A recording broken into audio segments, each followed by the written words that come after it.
Good morning, Bimblers. And you join me at Manchester Piccadilly Station. I'm a bit fed up with going on roads at the moment, Bimblers. I'm fed up with traffic and country lanes and A-roads. We need to go down a proper cycleway, don't we? One that used to be a disused railway. So we're going to head off to Macclesfield, down National Cycle Route 55. But first, we need to get to the end of the line, to the trains.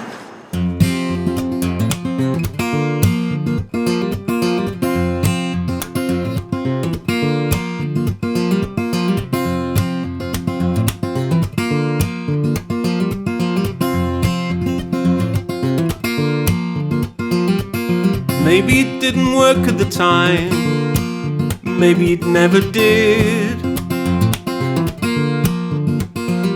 A mistake that made the distance, or a trying way to live. Maybe it's the time that you grabbed at my arms and electricity flowed from my shoulders to palms in a white hot glow, leaving white cold scars left bare and unshown just to prove they were ours. Maybe it worked, maybe it never did, maybe it never was quite like how it is.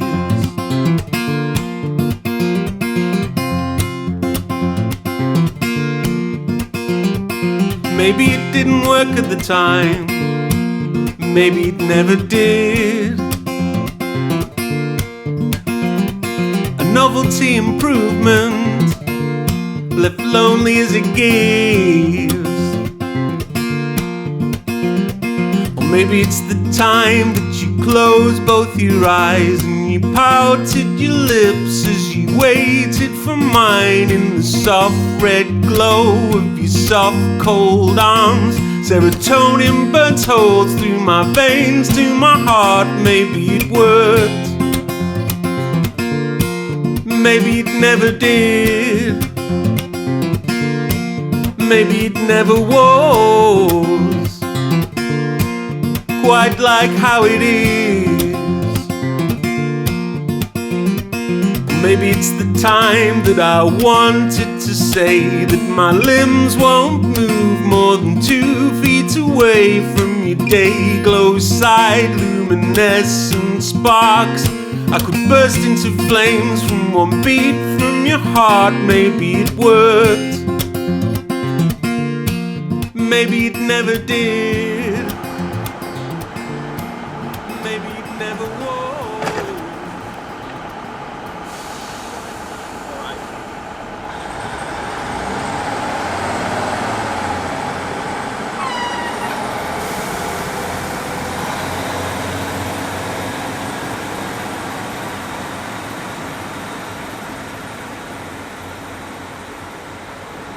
And here it is, Bimblers, the end of the line, Rose Hill, Marple.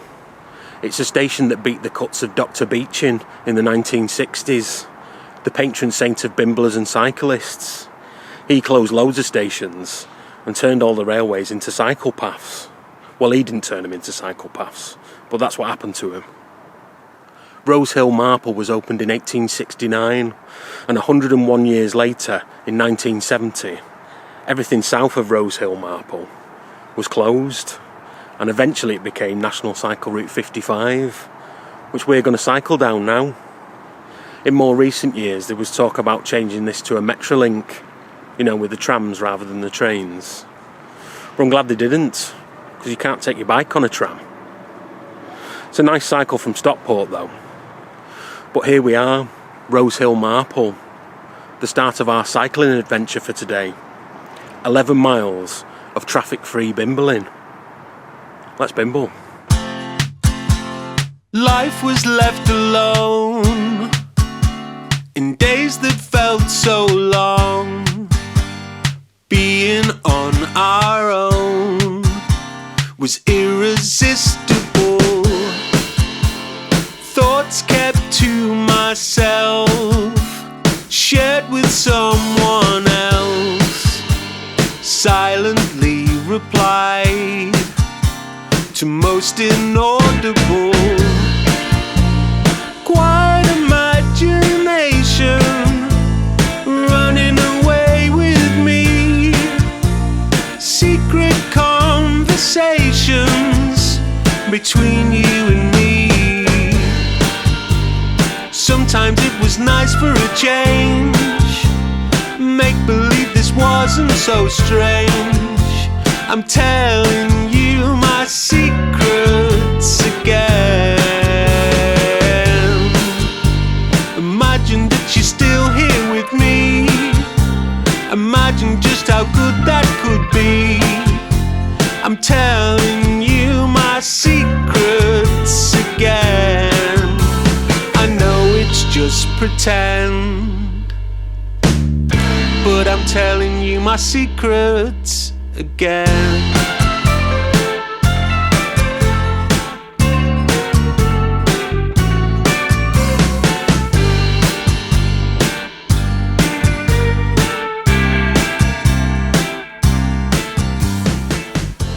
We're having a brief stop at Jackson's Brickworks.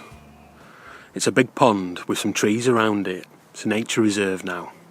But as the name suggests, it would have been a brickworks opened by the Jackson family. That would be Joseph Jackson, Joe Jackson, not Michael Jackson's dad, a different one. It's an industry that we don't hear a lot about these days. Do you know anyone that makes bricks? Probably not. But have you ever been in a pub called the Brickmaker's Arms? You probably have. That was because every town would have a brickworks. Down in that London, they would have made the bricks on site, right next to where they were building the terraced houses. If you go to the posh bits of London, like Kensington and Westminster, they have sunken gardens in between all the houses. Well, they would have been clay pits, and they would have made London stock bricks. They made it out of the local clay, and some chalk and some lime to bind it together. Then they put in something called coal sleck, which is bits of coal that are too small to burn on your fire, just to pad it out. London stock bricks are actually yellow. Pot fact, 10 Downing Street is made out of London stock bricks.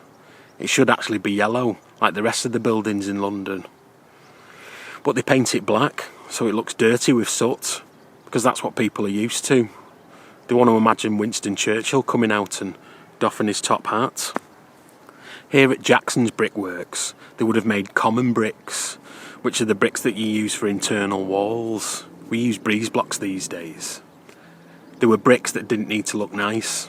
They would use posh bricks for the outside of the buildings, but inside, it was just common bricks. And the business of common bricks was very good. The Jackson family had 29 different brickworks, all around Manchester, and one in Essex. They had a fleet of steam lorries that took the bricks where they needed to go. They would have had a brickworks in Lee and Earlham, and one here in Poynton. But as businesses get bigger, the people who own the business have less and less to do with it, don't they? It becomes a limited company, and you have a board of directors. And in 1935, a Thomas Jackson was the last of the Jackson family to leave Jackson's Brickworks. He left over a dispute of his salary. In the 1990s, they changed the name Jackson's Brickworks to Chelwood Bricks. In fact, there's still a brickworks in Cheadle in Manchester called Chelwood Bricks. But the brickworks here is long gone. There's some evidence of a brickworks. I've spied some bricks in some of the ponds here, with the dragonflies buzzing around it. But now it's just a nature reserve. Nice for a little bit of a walk. But anyway, enough of this walking. Let's bimble. Secret conversations between you and me. Sometimes it was nice for a change. Make believe this wasn't so strange. I'm telling you my secrets again. Imagine that you're still here with me. Imagine just how good that could be. I'm telling you my secrets again. pretend. But I'm telling you my secrets again.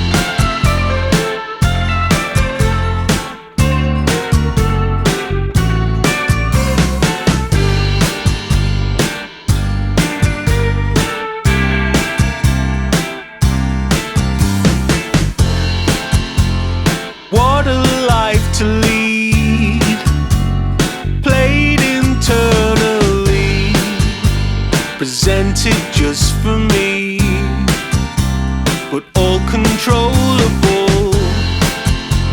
Of course you're unaware of all this time we share, and though you're never there, it's unstoppable. Quiet imagination running away with me. Private conversations made secretively. Sometimes it was nice for a change. Make believe this wasn't so strange. I'm telling you my secrets again. Imagine that you're still here with me. Imagine just how good that could be. I'm telling you my secrets again. I know it's just pretend, but I'm telling you my secrets again.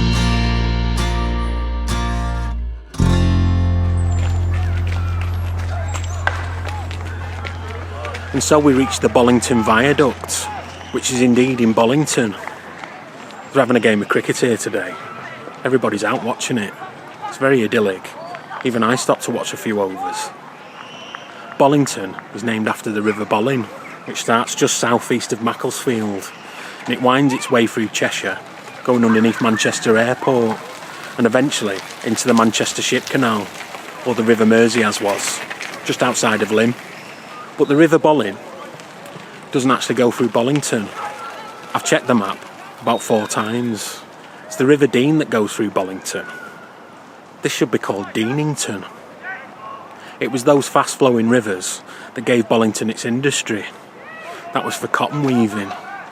You find that as you get further south from Manchester, the quality of the fabrics being wove get higher and higher, and the cotton here in Ballington was very high quality, very sought after by the lace makers of the world.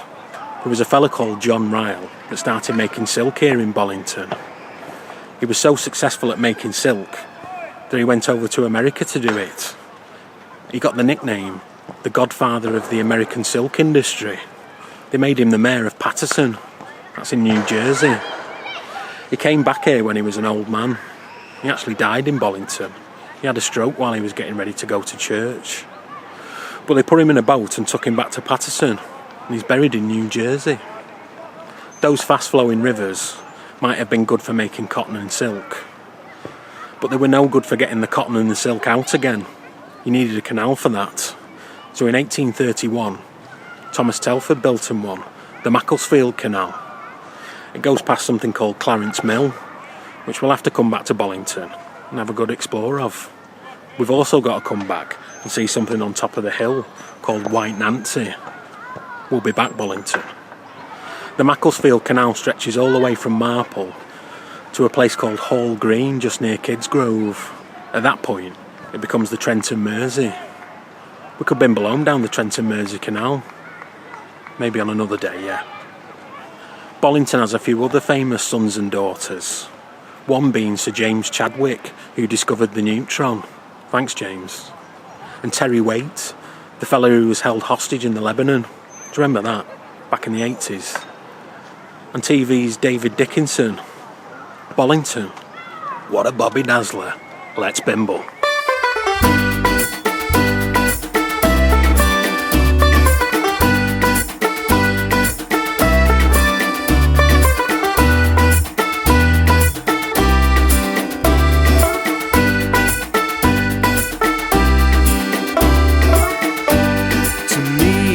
Sun itself.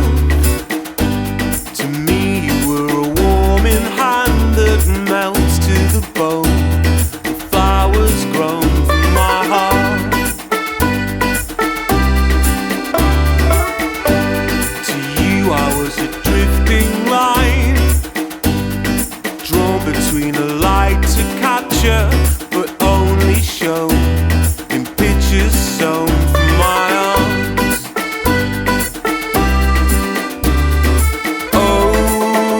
Over time, clouds kept the light from those eyes. Still, love grown, consumed, and you know I'll never let it go. You'll find in time, I'll never let it go.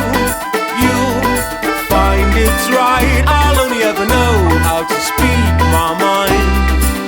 I'll only ever know how to speak my mind. To me it was a long mistake.